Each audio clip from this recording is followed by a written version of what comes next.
Des problèmes de voisinage dus à l'invasion des racines de vos bambous, ou encore tout simplement dans votre propre gazon, ou encore des murs qui se fissurent, qui se cassent, des invasions de racines dans vos maisons, dans vos bassins ou encore dans vos massifs, dites stop et regardez cette vidéo, vous aurez la solution.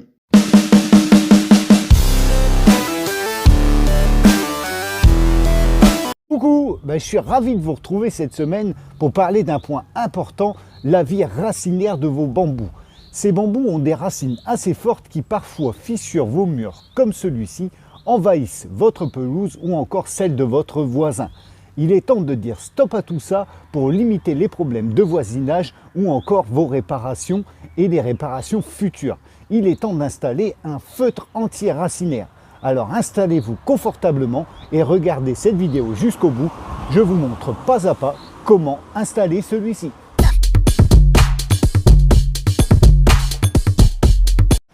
Nous voici donc face à notre première situation.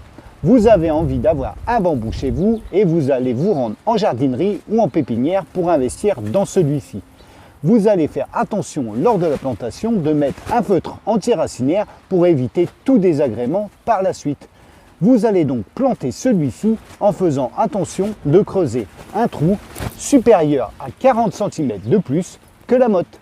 Vous avez donc effectué votre fosse de plantation. Croyez-moi, vous avez fait le plus dur.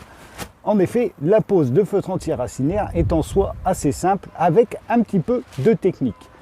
Vous avez donc au préalable investi dans un feutre anti-racinaire que vous avez trouvé auprès de votre jardinerie ou sur ce site agrifourniture.fr où vous trouverez un large choix de gamme de produits pour les fournitures d'espaces verts.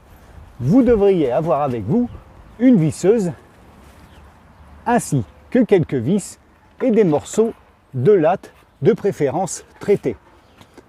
Vous allez par la suite installer votre feutre anti-racinaire dans votre fosse de plantation. Pour positionner ce feutre anti-racinaire, vous allez devoir faire attention à 2-3 petits détails. Tout d'abord, le sens de votre feutre anti-racinaire. Vous allez devoir placer celui-ci dans la circonférence de votre fosse de plantation en faisant attention que celui-ci présente le côté feutrine à l'intérieur de votre fosse de plantation et non pas à l'extérieur. Vous allez devoir faire attention aussi à ce que celui-ci ne présente aucun objet coupant sur les bords, tels que les silex, qui pourraient endommager ce feutre et donc perdre l'utilité de la protection barrière contre les racines, puisque celle-ci pourra traverser à travers le trou endommagé par le silex. Par la suite, vous faites attention de placer celui-ci à ce que, par rapport à votre surface de terrain, celui-ci puisse dépasser de 3 cm minimum pour avoir un effet que les racines du dessus ne puissent se propager sur votre surface engazonnée ou votre massif. Celui-ci est donc correctement placé. Vous allez donc pouvoir effectuer la coupe pour pouvoir faire votre raccord. Vous allez donc faire un débordement de minimum de 20 cm pour que celui-ci soit correctement effectué. Effectuez votre raccord, vous allez devoir effectuer des plis aux extrémités de votre feutre anti-racinaire. Vous allez procéder comme ceci, en faisant un pli sur la longueur, ainsi que sur votre autre extrémité. Vous allez raccorder les deux, vous emboîtez le pli de celui-ci dans l'autre, vous les jointez correctement de façon à ce que le pli soit correctement dans le creux. Vous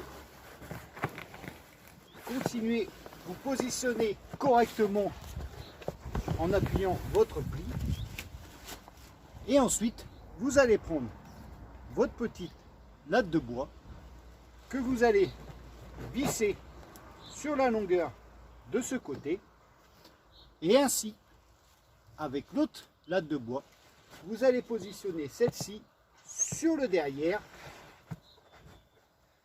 et même principe, la visser et votre raccord est correctement soudé.